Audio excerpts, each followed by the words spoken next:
and welcome back to Cinephiles. Yes, Season 2, Episode 1. We are here because, what time is it? It's morning in the C Nation, and this is the Episode 1, 2, and 3 discussion for Peacemaker, the new HBO Max series. And welcome back, Mike. It's been a while, and we are both repping in our own separate ways the fantastic NYC Rippers shirt, art from Lauren Moran, and print in the background from you. Lauren's awesome, and so is Chris. And yeah, hello everybody. Welcome back to Cinephiles. It's been a very long time. It has been, I believe, since our SummerSlam episode, maybe early September. So we've gone a few months without this here John Cena film podcast, but hope you guys are all doing well. It's been a pretty eventful few months since we last recorded. A lot of changes in the world and in our lives. Hope everyone's doing well out there in the this COVID sequel we're going through. But the great news is that we have more John Cena content to talk about, and I cannot think of an absolute better way to kick off the year than with Peacemaker. We have a lot of thoughts, a lot to say, a lot to get through, 3 episodes, just all types of good stuff. did you know that Cinderella wasn't just a character before this? Because I turned on subtitles the second time around, I'm like, wait, there's a band called Cinderella? What the? Like, I've learned a lot in the last 3 episodes, man. We got a whole lot to talk about in process. Yes. And I'm glad to have you here, but we have a regular recurring segment up at it, Mike. Can you bring us to Mike Andronico's Wiki Corner? Thought you'd never ask, Henry. Welcome back to the Wikipedia Corner. There are a lot of fun facts about Peacemaker to talk about. My favorite detail about the show, and I think this is pretty well-known information, but Peacemaker was basically a quarantine project for James Gunn. It was just kind of him killing time while in lockdown after he wrapped up Suicide Squad. I believe he started writing it in August 2020, so not very long ago, and eventually brought it to DC and WB, and they figured, HBO Max was the perfect home for it. New service, needed content, huge audience, and most importantly, would give James Gunn the budget he needed. So that's what they did. HBO Max ordered it to series in September 2020, was announced around that time, and they were off to the races. So James Gunn wrote all 8 episodes, directed 5 of them. John Cena is a co-executive producer. I'm not sure if this is the first time he's had that title, and I'm fairly certain this is his first scripted TV series in the lead role. He's obviously done a lot of TV, mostly hosting game shows, things like that, making cameos. But this is the first time being the lead character in a major TV series. Yeah, at least for an American thing. I don't know if that thing he does in the UK series is a TV or not. I have no idea, really. I've kicked that project down the road a lot. He's on White. I have. Yeah, we haven't. Yeah, we haven't covered Wipeout yet on the show. I don't know if that's. I don't know if we're ready to go down that hole. Or Are You Smarter Than a Fifth Grader? There's some element of the C Nation that we're saving for a rainy day, but but there is. Sorry, I just wanted to chime in. Even though this isn't a film, this is our first TV series we're covering as it's developing. There is a Rotten Tomatoes score for Peacemaker as of now with these first 3 episodes. It is sitting at a 94% on the tomato meter and an 86% in terms of average audience score. So very, very, very strong start. Very, very, very good way to kind of kick out. And I think that largely, we'll get into it, but I think that lines up with how you and I feel about this show. And yeah, that's a perfect transition. So before we get into specific moments and the plot and characters, what are your overall thoughts so far on Peacemaker, Henry? So far, I've watched it twice because that's how it's always 2 things with me. But I have now watched it, and I think there's a little bit of like the episodes, the imbalance. You can sort of tell that episode 1 is the James Gunn directed episode. I don't know. I don't think 2 and 3 necessarily are, but I do think that they were a little bit. I mean, he wrote all of them, I believe, but like there is a little bit more. 2 has some stuff where it's like pacing issues, but like it gets slow a little bit. But I really like it, and I think that I need to go back and look at our notes. I think we have a spreadsheet somewhere, but I do believe this is our this might be a if the consistency keeps going, I think we're on our way to an actual five knuckle shuffle of here on the scale. Yeah, and it's almost unfair because we're comparing this TV series to movies, but it's our show. We make the rules, and at the end of the day, yeah, we're comparing. We're ranking John Cena's on-screen performances. The Suicide Squad, I think, was already his best, and now he's just getting to do that across an entire TV series. So I feel pretty good about where it's going to land in our rankings. Yeah, and it's also like we'll get to this in the episode, but this show is doing. I wrote this up for a little site called Tom's Guide. This show is doing for DC what DC's needed, and it's doing what the Marvel shows on Disney Plus have done. Let you better get to know a sort of not that well-defined character. Like, we met Wanda Maximoff, we met the Vision, but, like, WandaVision gave them greater depth. And there's a certain scene on a certain bed that really, I think, gives Peacemaker, the character, a really great... the character depth is growing, and I'm really happy with where this series is so far. But... Mike, if we were to start out this, I gotta say, my first question is, did we need that previously on segment? Because that opening bit in the hospital accomplishes so much so quickly, and oh my god, it's impressive. Yeah, that's exactly where I want to start. We're gonna be jumping around this episode, different scenes, different episodes, but God, what a perfect way to set the tone for what Peacemaker is going to be. After we get recapped, obviously this picks up right after, after the events of the Suicide Squad, I believe. Peacemaker is obviously recovering from his injuries. We think he appears to be dead at the end of the Suicide Squad. That clearly is not the case. So he's been in the hospital for what I think is a few years. And right off the bat, just so many hilarious, incredible moments, giving us, reestablishing who Peacemaker is. He's waking up, he's in the hospital, he's immediately asking to see his muscle definition in the x-rays. There's an incredible scene with the janitor where he's going back and forth. By the way, I looked this up. Jamil is the custodian. The actor's name is Rizwan Manji. And that you bring that guy in that guy is a veteran. I feel like we've seen him in a bunch of stuff, but he helps establish. Let's talk about this. Yeah, he's basically he's almost the surrogate for the audience. He's just like, Cena's telling him what happened. He's like, "Oh, what were you put away for?" He says, "Superhero shit." And there's, I love that within 5 minutes, we see John Cena's nude butt, which I believe is maybe the second or third time we've seen that on film. I know Blockers for sure we got it. I forget if we got it in the Suicide Squad, but I feel like it's becoming just a recurring bit that the more John Cena's film career progresses, it gets weirder, the more we see him naked, which is not a bad thing. John Cena in tighty whities is now also a recurring bit for the Cena for Peacemaker. So it's really... There's a lot going on here. I don't want to move away from the first actual moment because the nurse, or the doctor, I believe, is showing him his x-ray scans. Mm-hmm. And he asks for more definition and clarity in the scan because he wants to see his muscular. Because he's not one of those guys who just does a little bit of working out. He does a lot of working out. And she's like, "This isn't for your Tinder profile, Christopher." And... to outright have him just called by his first name is this great bit where you're a guy, dude. Yeah, and I don't know why I didn't expect. I don't know why I was surprised by this, but I was taken aback by just how much I was laughing throughout the first 5-10 minutes. It's I was like, oh yes, this is James Gunn, R-rated, doing John Cena, and it was just so perfect. But yeah, the entire exchange with the janitor, the little, and this is a recurring theme, but I wrote this in my notes.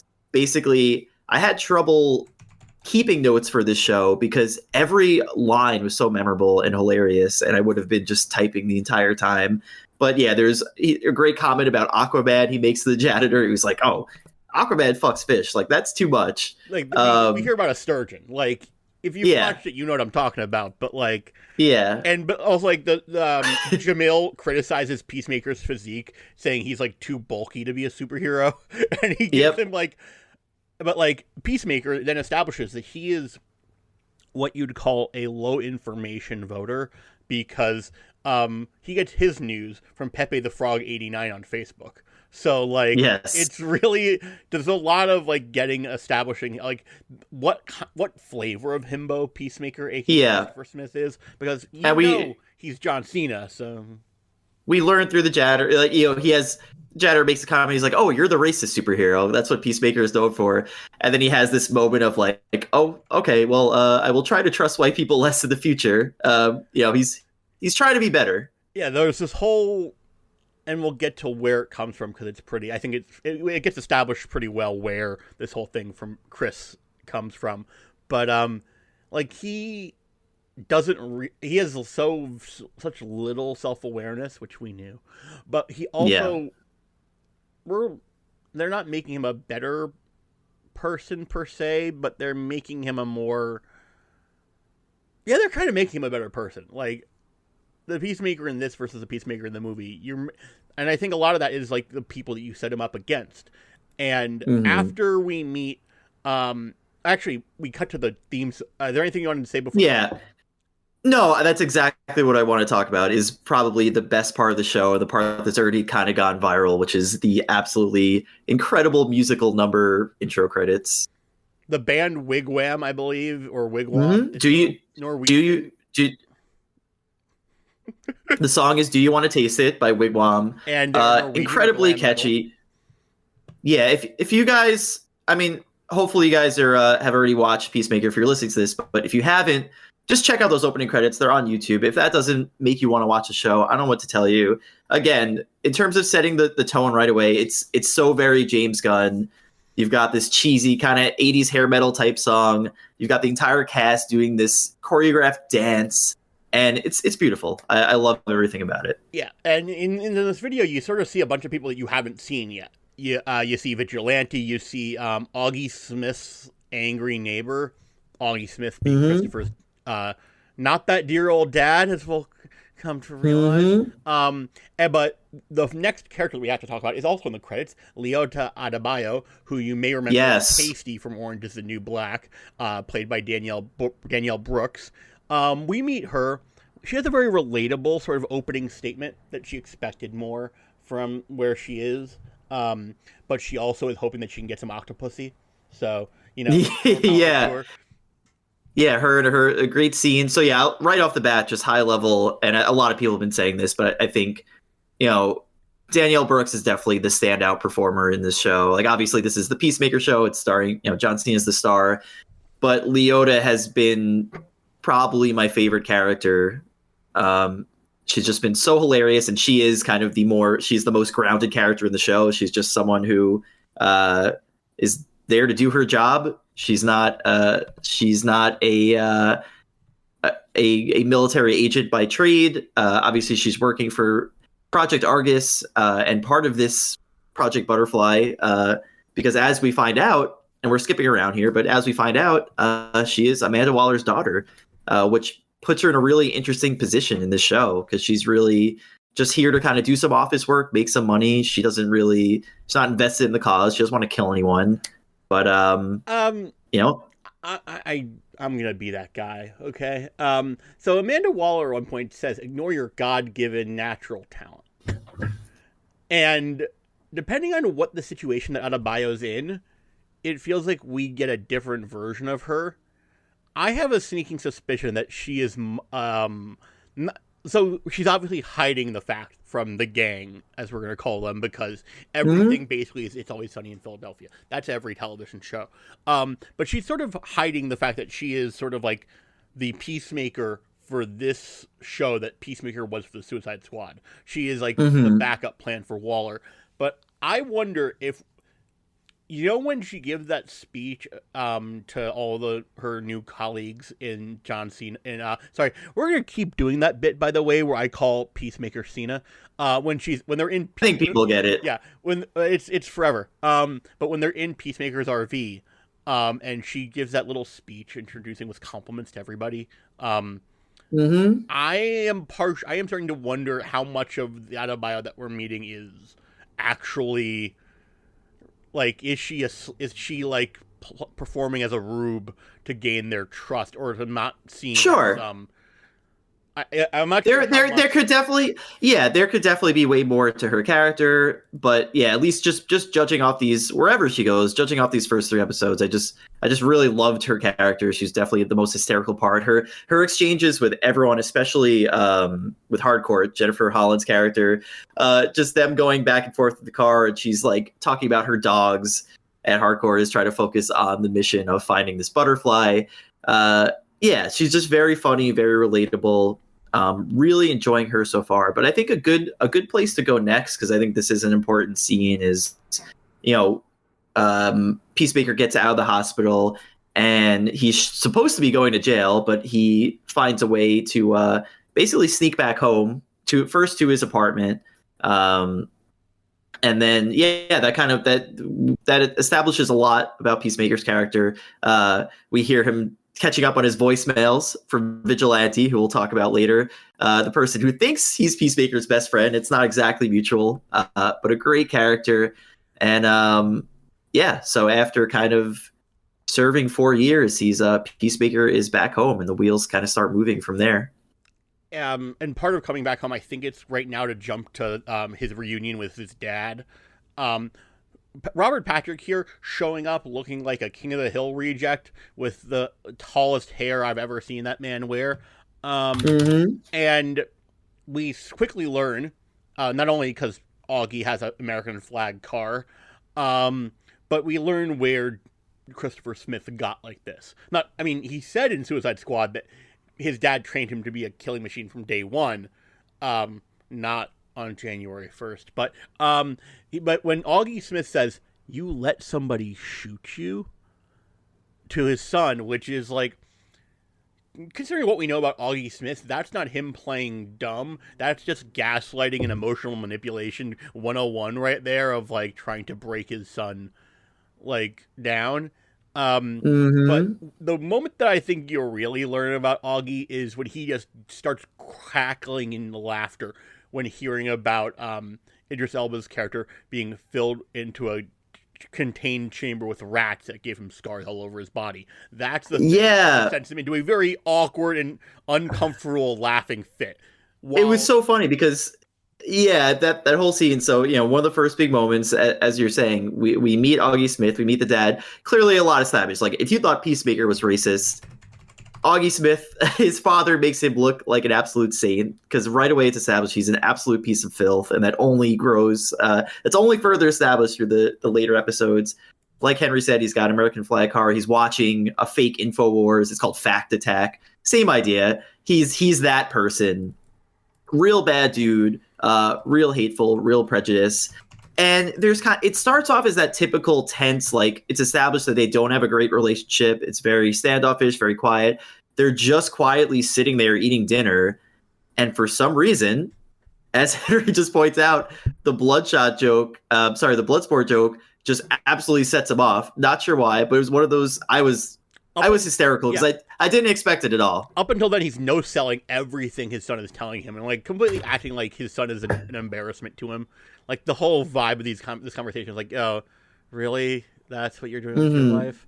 And then he calls his son a simp. Like, he's all over the map of like really like not respecting his son, and like, but then, so how much did you know about Peacemaker's armor? Is my big question, because we're about to learn something that I had no idea about, because my introduction to Peacemaker was the Suicide Squad movie. And same. And I was very surprised to see Augie open up kind of this underground lair, and we see this kind of high tech, like a much more racist Batcave of just all these different helmets and all this different gear. So that was a very interesting surprise. It turns out there's this whole kind of Peacemaker bunker in the basement of the Smith house, and each of the helmets has powers. which is like a very much like, I did not know that about this character. Which comes into play by the end of the episode. Yep. Also another standout moment character I want to talk about is of course Eagley, which is Peacemaker's Peacemaker's sidekick, a literal eagle. That's his buddy, kind of the what's the Falcon's equivalent? I'm forgetting the name off the top of my head, but much like Falcon has his bird partner, Peacemaker has Eagley, and it was this great moment where they're obviously it's a CGI eagle, and he opens the garage, Eagle's there, they're hugging, starts kind of choking him a little bit because it's one of those signature James Gunn things where he's so great at crafting these crafting or adapting kind of the lovable CGI / animal companion character. It was like much like how Guardians has Groot and Suicide Squad had King Shark. This show has Eagley as just kind of the silent CGI animatronic comic relief, and very adorable character that comes into play in some very funny ways throughout these episodes. But like very quickly we learn that Cena is a better dad to Eagley than Augie is to Christopher, because like he's like, who's daddy's boy? And like Eagley hugs him, which is just like, as you said, it's sort of but like it's the most adorable, even though it's kind of awkward, it is adorable that like, okay, this eagle is hugging a dude. And like, I sort of see I can relate to Peacemaker's situation because you learn how to be a good version of do something well by being with somebody who doesn't know how to do that position well. Like, you sort of learn over time from other people's mistakes. But then I think the next thing I jump to is just sort of the overall. I think like a team. I think it'd be good to talk about like Argus and just the actual setup of this show. Yeah.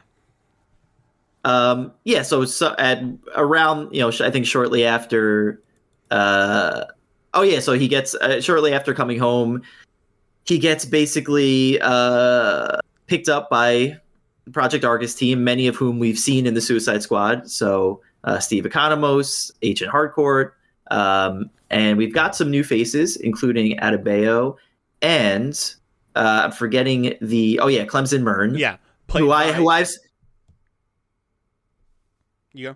I can't. Yeah, no, I don't want to butcher the name, but he was great. I believe Chukwudi Iwuji, who has been in John Wick 2 and will be in Guardians of the Galaxy Volume 3. So James Gunn met a new favorite. And Clemson Mern is a dude with DC history. Yeah, I actually didn't know. I actually don't know anything about the character. So yeah. But I don't know. We'll talk about that later, but I have my suspicions about where the character might go. But yeah, basically, Argus comes to him with a proposal because Peacemaker should be in jail for all the crimes he's committed. And they basically make him a deal. It's like, you could either go to prison or you could help us out with this operation called Project Butterfly, and not have to go to prison and earn your freedom. So, typical Suicide Squad situation all over again, basically. And in these moments, Peacemaker does what you would do after having seen the Suicide Squad. He says, wait, am I going to have to fight a fucking Mothra? Like, can I have a jetpack? How am I going to fight a Mothra? Because you guys are like literal with your mission names. Like, and it's like the way that I think that's one of the things I think that John Cena's acting strengths is that he can commit to the most ludicrous of bits. And I think a lot of this stems from his background in let's just call it action improv pro wrestling. Mm-hmm. And like the fact that he can really sell the fact that he really wants a jetpack sort of in a childlike way is really well done. That was one of the major standout moments in my notes where they're just going over the plan, going over Project Butterfly, establishing the plot of the show. And first it's like he brings up the jetpack thing. They never promised him a jetpack, but he's just like, they're like, they keep saying like, Peacemaker, no, there's no jetpack. He's like, well, my desire for a jetpack remains because you got me excited about it. It's just those little bits. And I love that he calls out Project Butterfly. He's like, because Suicide Squad was Project Starfish. He's like, are these just all named after creatures, animals? So lots of funny stuff. But yeah, so that's the plot of Peacemaker, is that he now has to, if he wants to stay out of prison, has to work with Argus again. This time going after, as part of this operation called Project Butterfly, going after these mysterious sort of extraterrestrial beings who can look human.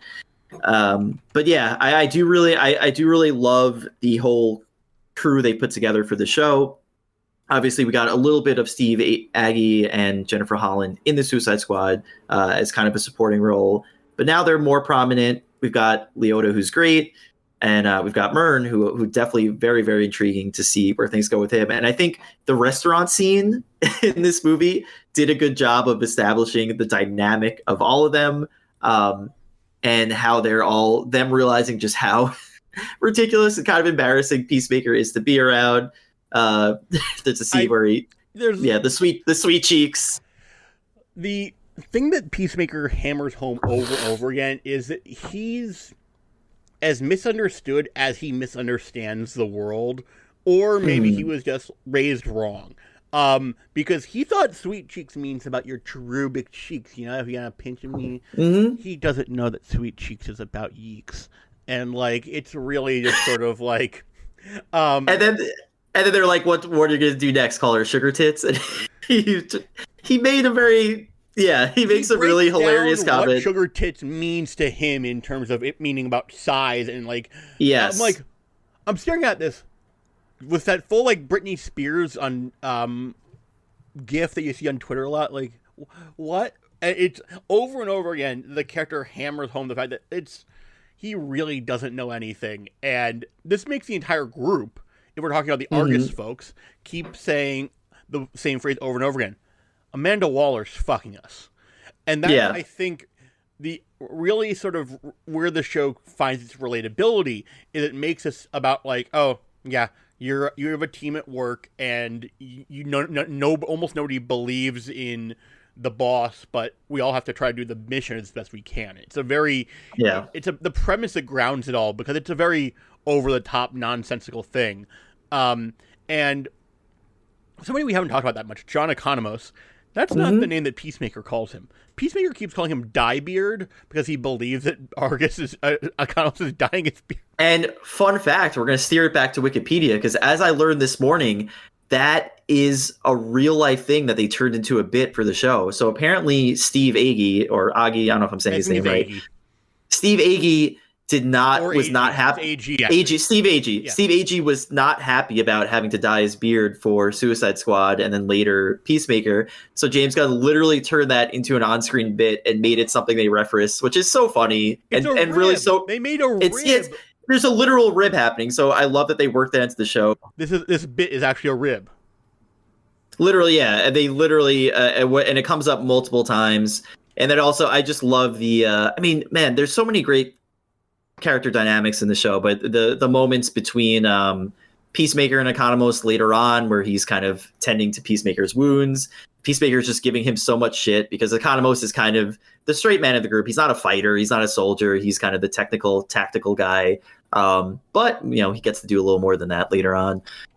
But yeah, I love that diner scene because, as Henry said, it kind of established they're all kind of in the same boat. They're all stuck working for Waller. No one really loves their job here. They just have to do it.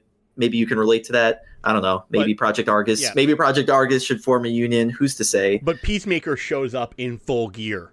And that is the moment where it breaks everybody.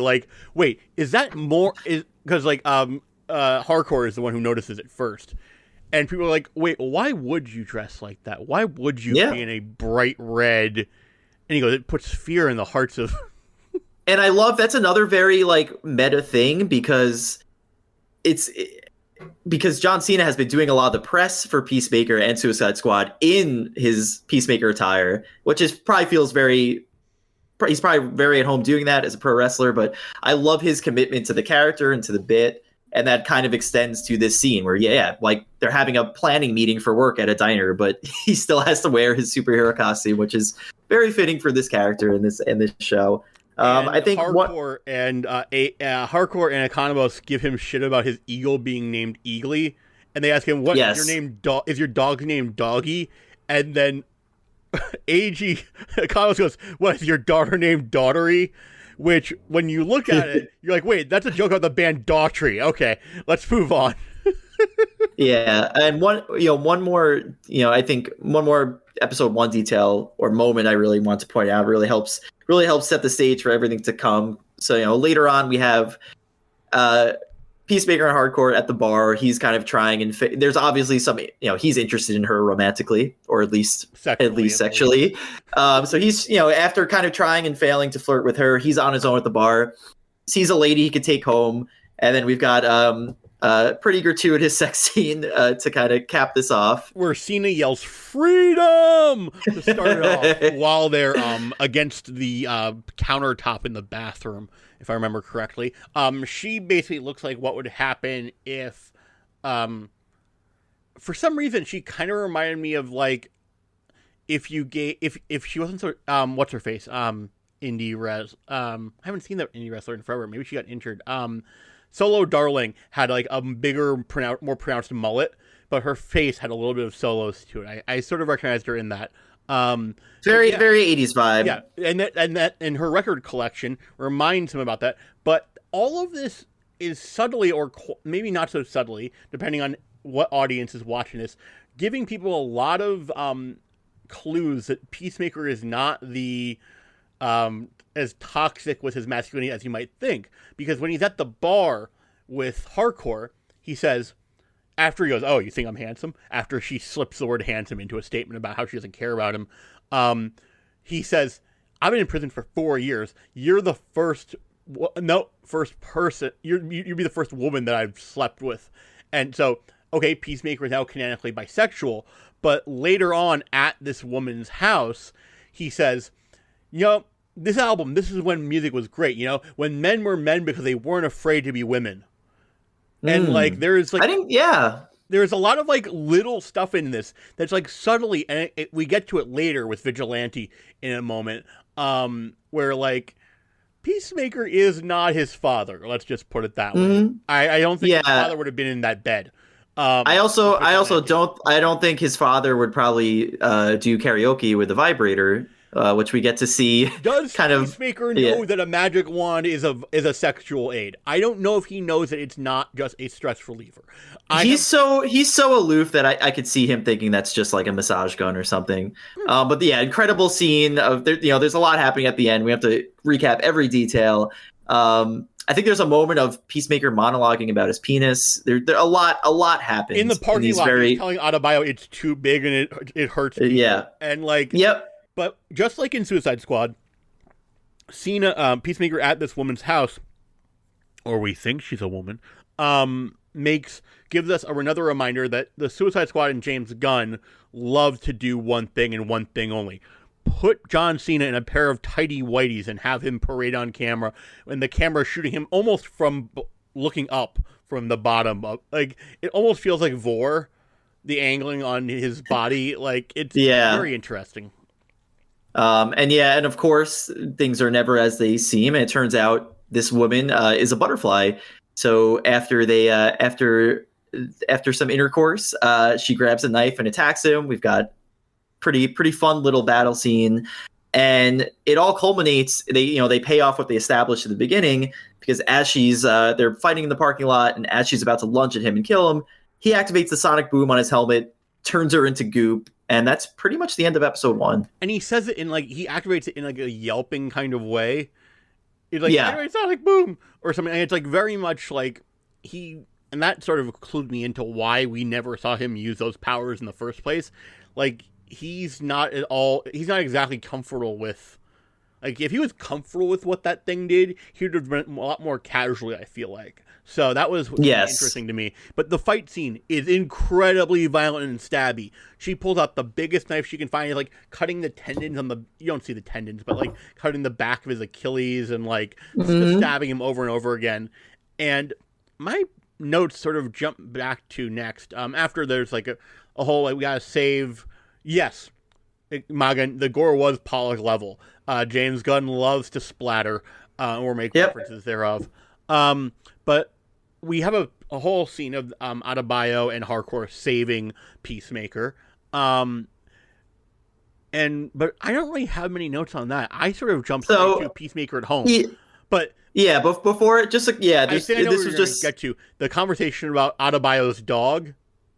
that was great. Yeah, that was really fun. Adebayo and Hardcore talking about her dog's outfits, and Hardcore saying, "Hey, they don't actually like being in those. They just act like they like it because they want your love." Adebayo's like, "I don't know. I think my dog just likes looking smart." Just these mundane details, but also just the immediate aftermath of episode 1. You know, Peacemaker on the comms with Hardcore saying like, "Oh, I hooked up with a chick. I'm not just saying that to make you jealous."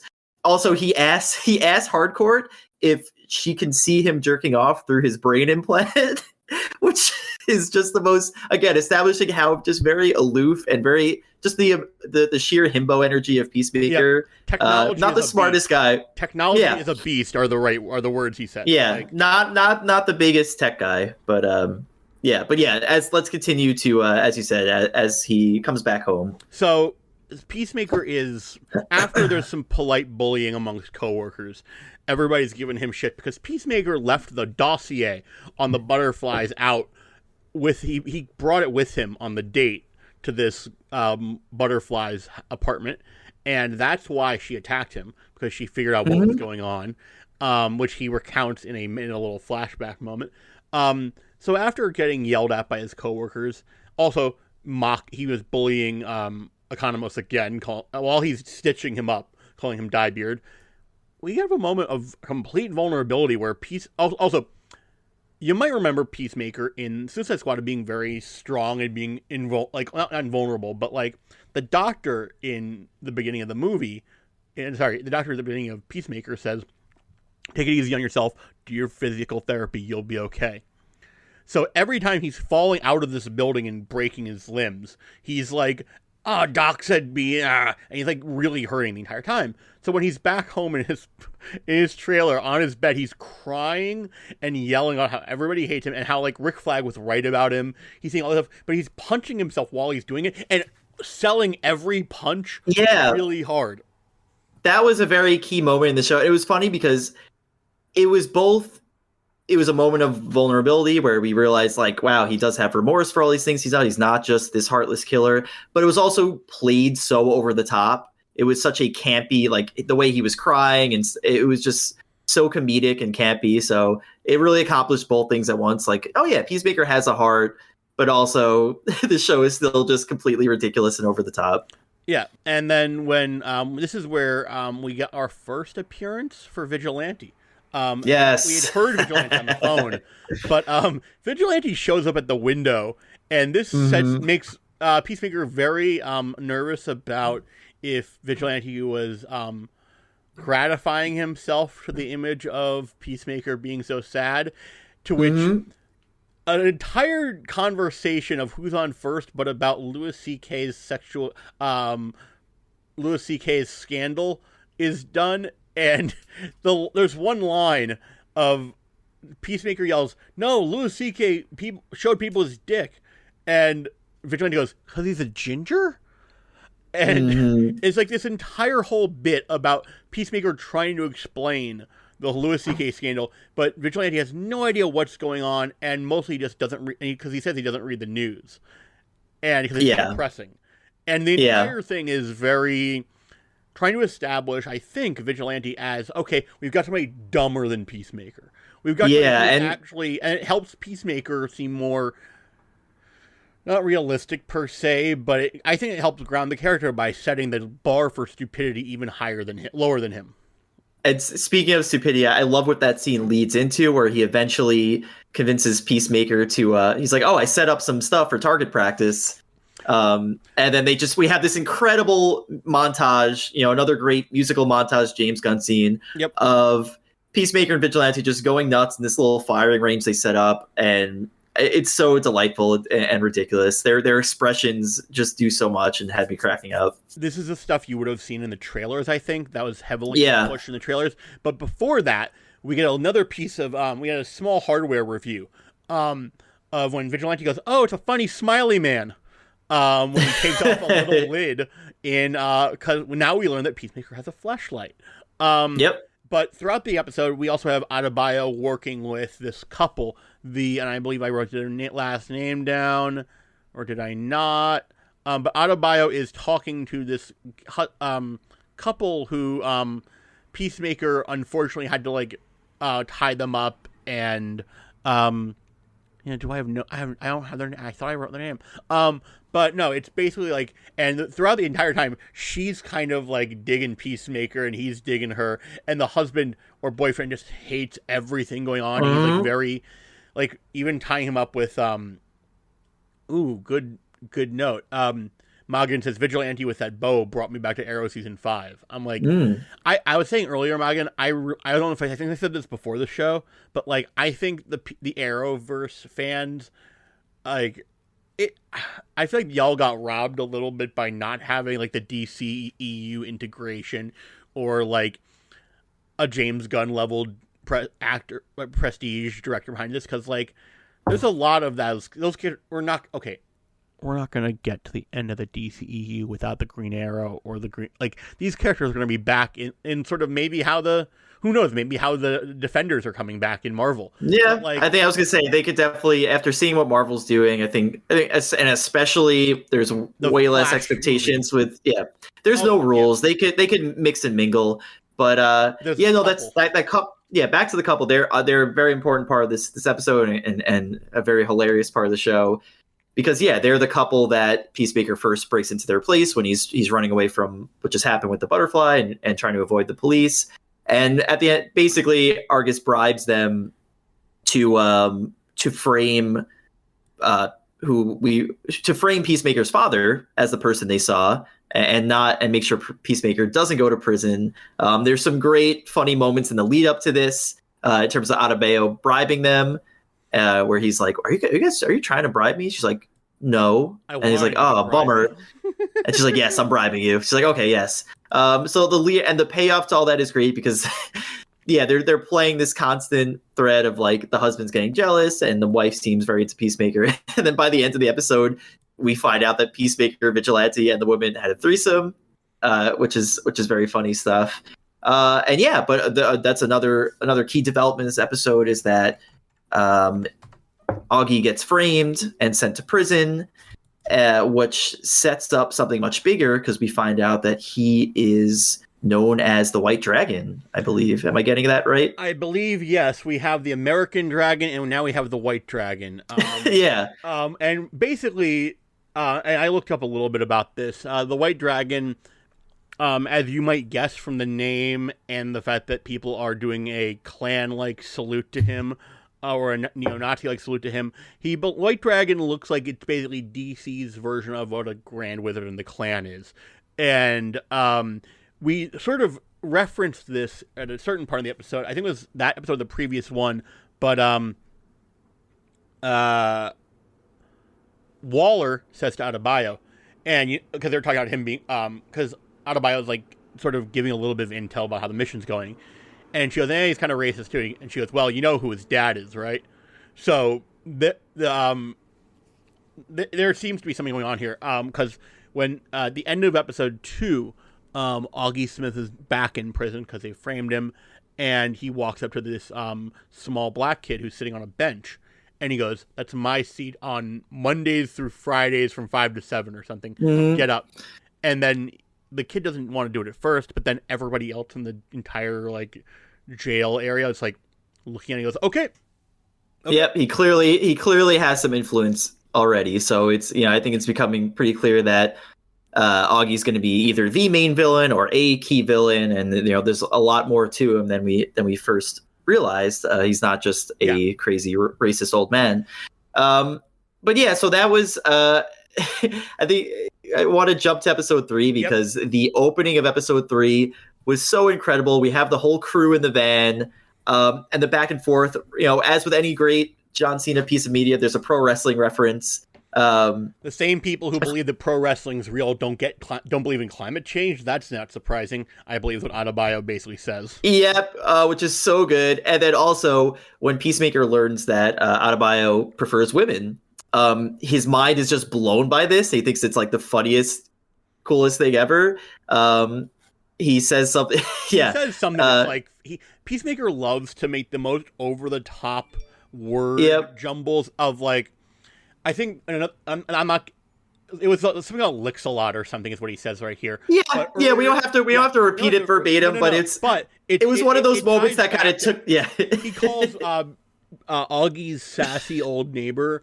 He makes up a guy named Joe Braggadocio Central, and it's one of these things where Peacemaker's gimmick is like creating in his head like the most, and then Adebayo retorts to him by saying, "I know you're from the Wisconsin roided up." And he goes, "I'm not even from Milwaukee," and like he's just the most massive himbo, and I love it. Yeah. And that's why him and Adebayo are just work so well together.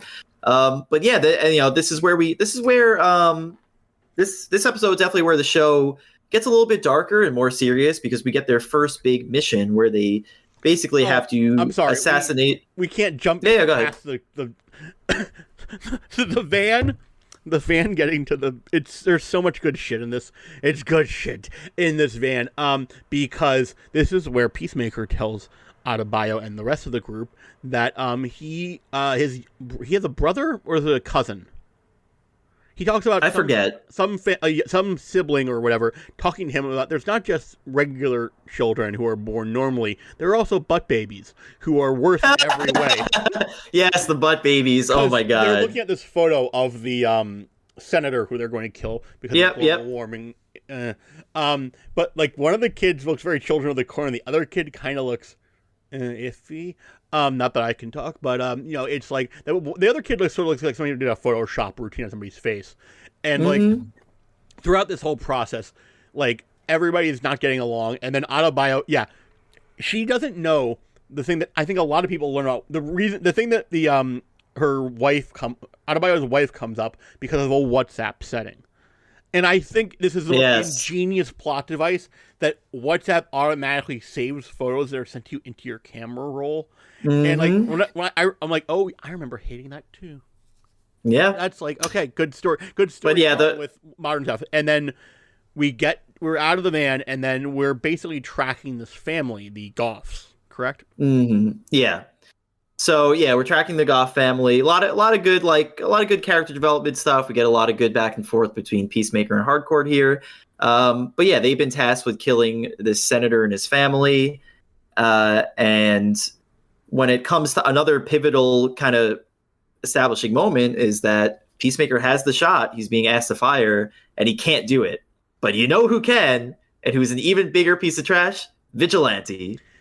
Because I mean, like. A lot of this might be because Peacemaker's baggage about killing families, but like a lot of it isn't made any better by the fact that they're referring to them as Mama Bear, Papa Bear, and Baby Bear, because the topic of Berenstein Bears has come up and the chat, and because James Gunn loves to use memes, because I think like it's the one thing like he might have not been able to do in Guardians. Like he's gonna make every modern day conversation. Like I won't be surprised if by the end of the series we have is a hot dog a sandwich a debate in this show. And is it because it was there was like a mundane debate between I think Economos and one of the other members about Adebayo are just like no, it's Berenstein, not Berenstain. Bernstein. That whole debate on the internet is transposed into the scene, and that gives the Goff family the Bear nicknames of Papa Bear. Yeah.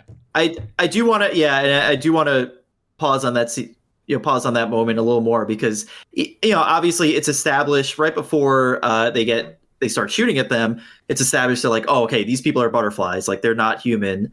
So you see, Vigilante starts taking the shot. He takes the wife out, which you visually see, and then he takes the kids out, which you only know because they say it over comms, like blah blah blah, bear down, which baby was like down, even. Yeah, baby. Which we obviously at this point we know they're not human, but it was still a very dark scene because he's still shooting at what appear to be children. Table, like but there's one problem: they're not able to take out Papa Bear in time. So Goff, escapes. Judo Master shows up, who we haven't talked about yet. Oh, freaking Judo Master! Yeah, what the diminutive. Hell is this kid? Like yes. Talk about this? Like watching this, I thought he was going to be the alien. Yes. So yes, Judo Master, who's basically Goff's bodyguard and appears to be a child, very, very, at least a very diminutive person. So he stops Vigilante from taking the final shot. We get, bunch of superhero combat between all the super people, which leads to some fun stuff. And one thing leads to another. A lot of action here. We end up, I believe, Vigilante and Peacemaker go after Goth, but they end up getting trapped and held hostage, which leads to some fun scenes where you realize, like, Peacemaker does not care about Vigilante that much, and he's willing to sell him out because Vigilante is literally getting tortured at this point. They Goth tries to rip off one of his toes with pliers. It's like, yeah, and Vigilante by the end of it is like, I mean, he's being a pro about, like, not giving in to torture. Like, he's doing what the industry, and he's like, he wants to be Peacemaker so bad, so this is his big shot. But, like, he says at the end of that whole thing, he only got about half my toe off, which is like, And okay, they also bring up the whole, Vigilante believes that without your pinky toe, you fall over. And Peacemaker is like, I don't think that's real. And it's like, okay, let's just find out, why don't we? Yeah. Luckily, the rest of the Argus crew is able to get into the Goth house. They give Smith a chance to free himself. And I forget. Adebayo tries to blow up a wall, but thinks she has to lick the thing first. Yeah. Oh my God. Yes. Yeah. She thinks it's like an envelope where this has built-in adhesive, this explosive. You don't have to lick it. You have to just again layer of stickering or like that little like piece of paper that you have on stickers. It's one of those great moments. There is nothing that every scene has a joke. There is no lack of bits in this show.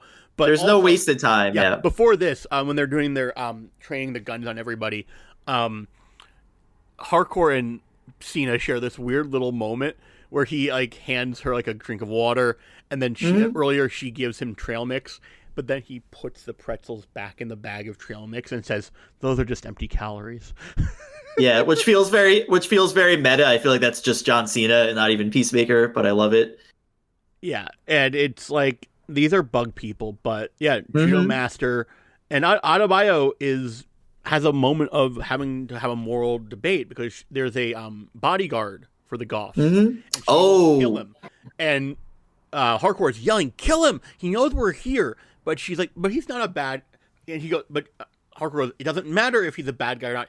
This is the mission." And Adebayo in this moment is doing the things that make me think my conspiracy theory Adebayo is wrong. So it's this whole moment of like, actually, she has never killed a person before, and she doesn't do it now because Hardcore does it. And then Peacemaker and Judo Master. I have a question: is the Peacemaker and Judo Master stuff before Economos and Judo Master? Yeah, I believe that happens. How it goes.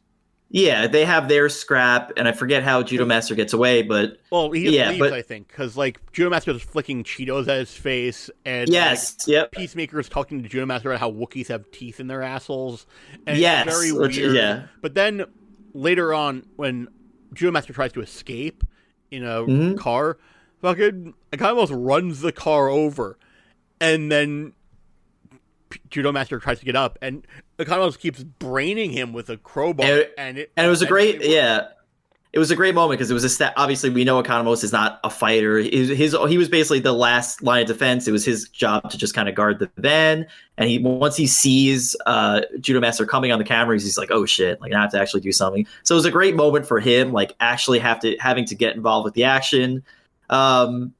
And yeah, he was, he bashed Judo Master a few times, was still conscious. He's like, oh, damn it. He did not enjoy doing this, but he did it. So I don't know if Judo Master is dead. I don't think he is. I think he's just incapacitated. Possibly, maybe he'll switch sides. We'll see. Yeah.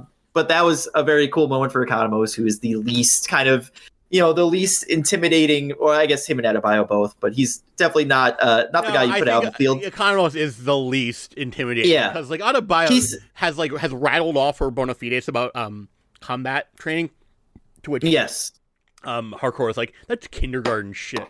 But like Economos, who like seriously, he's a genius with the computer. He was able to change the fingerprints.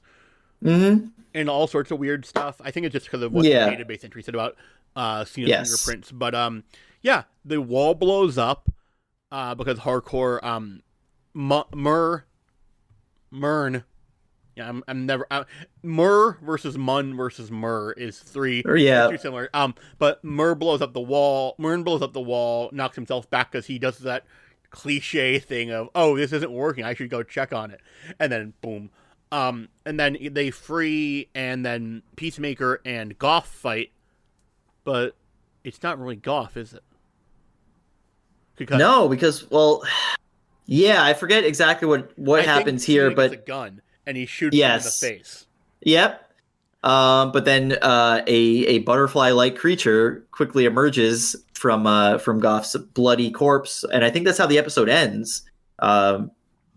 So butterfly is something that Cena says, like it's yes, but also like that's the moment where like Adrian, we learn that's the other thing we learn. Vigilante sees face, and Vigilante is full goober here. He's like making weird faces, so like, oh no, he won't be able to tell me in a lineup. It's like so many good moments. Vigilante's so good, and he like Peacemaker knew Vigilante's older brother.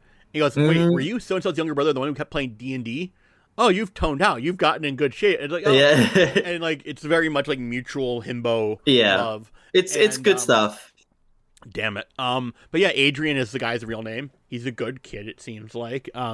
If not just dumber than a bag of peacemakers. But that's the ending of the episode. And I looked it up in our spreadsheet.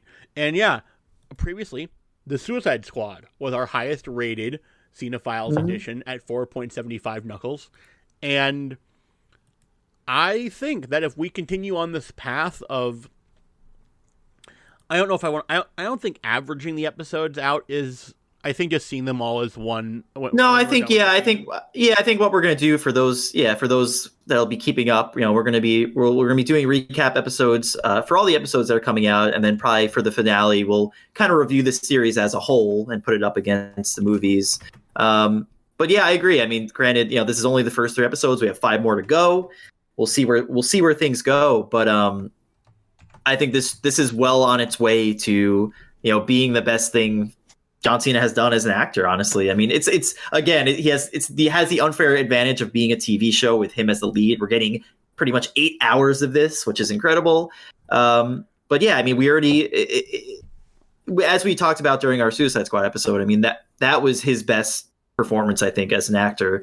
And now he's getting to delve even deeper into that character, be even funnier, be even, explore the darker sides, the vulnerable sides. And yeah, I don't know. I'm having a blast with the show so far. Just for some closing thoughts, like, the first 3 episodes obviously dropped all at once on Thursday, and I blew through them all. It all went by really quick. And I'm someone who, like, even for stuff I like, watching TV can be a bit of a chore.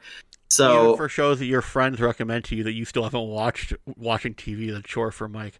Not sure. I don't know what you're talking about there. I watch everything. I mean, Wonder Woman has a lasso of truth that you've seen, but other lassos you haven't. But I think that, yeah, I was watching the first 3 episodes kind of like on my phone en route to pick up the Xbox Series X, and I was like just really enjoying it. And like, I gotta say, if you're watching this show on HBO Max, which I assume most people aren't pirating this, there's so much more to watch. This is like just me doing my own job routine.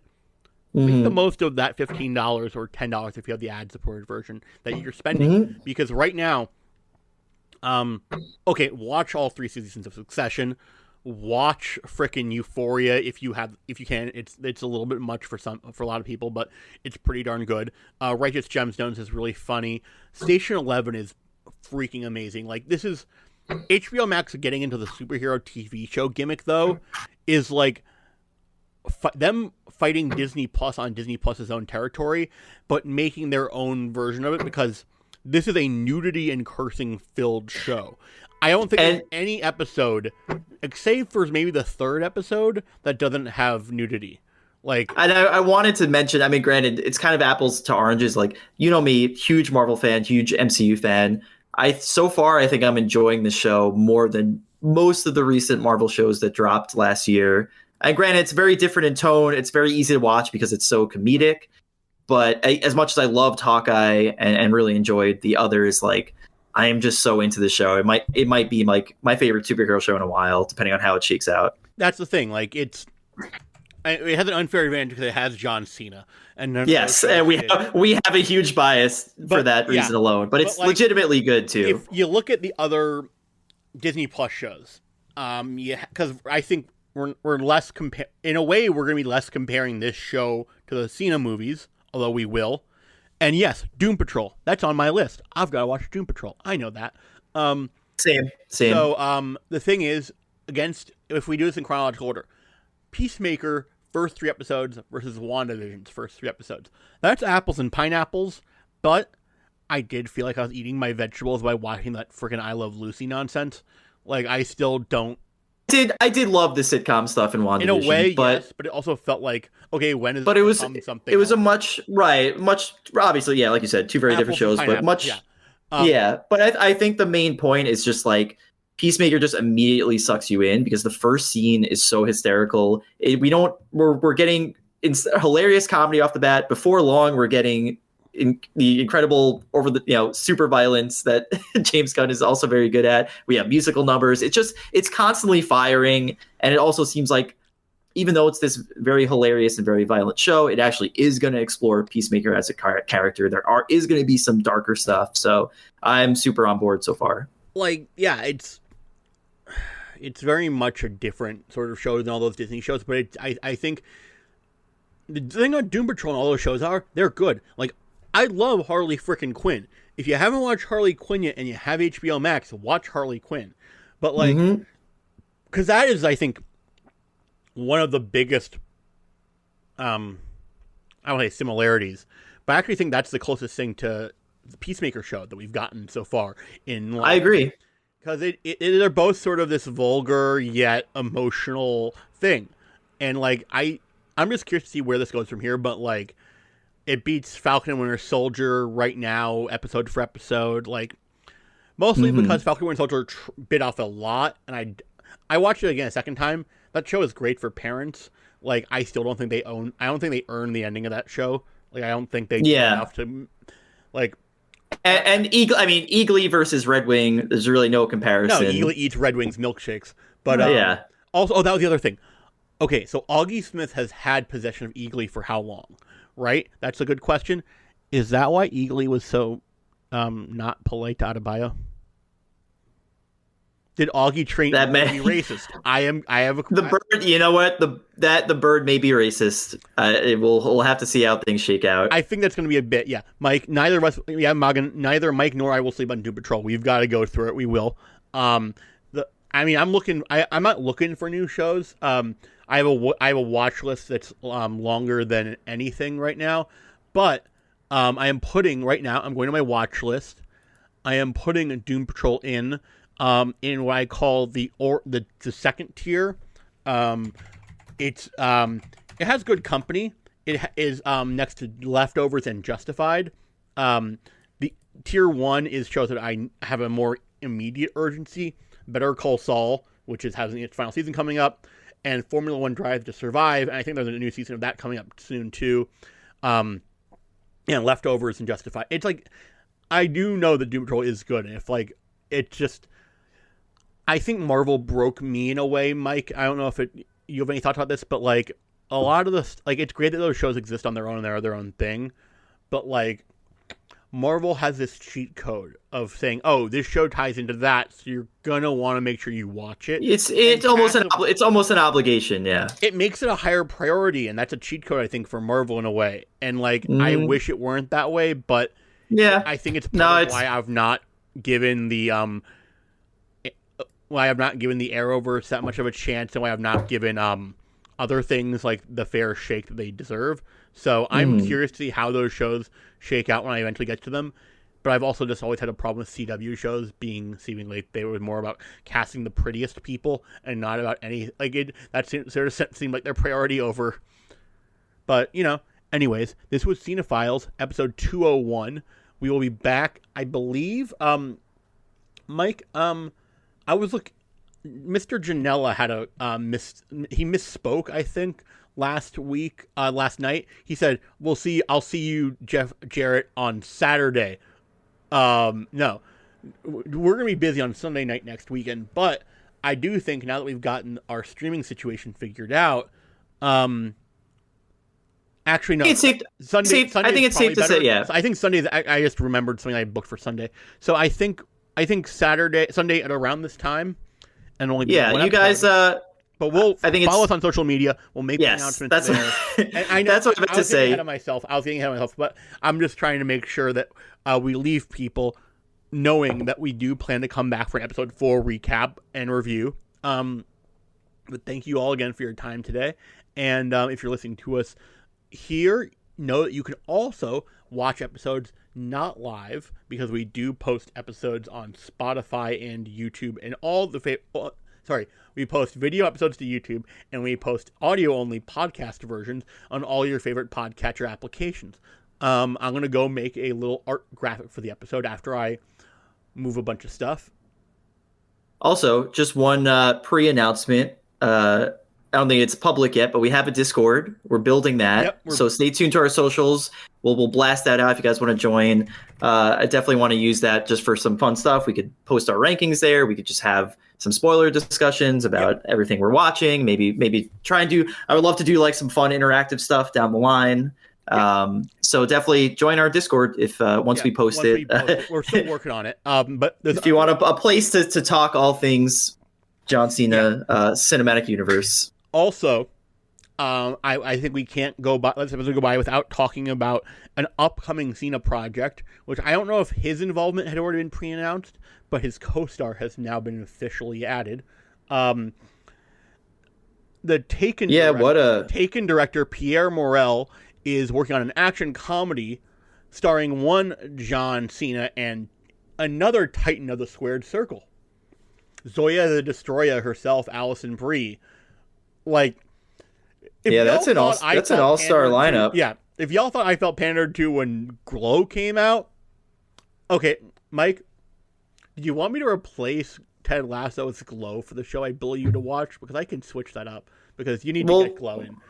We'll see. I'll get there. Yeah. I will talk to all of y'all later, and I'm going to talk to Mike after we get off the air. So I will have a great week. Mike, you have any projects? I know there's a ghost tour happening these days.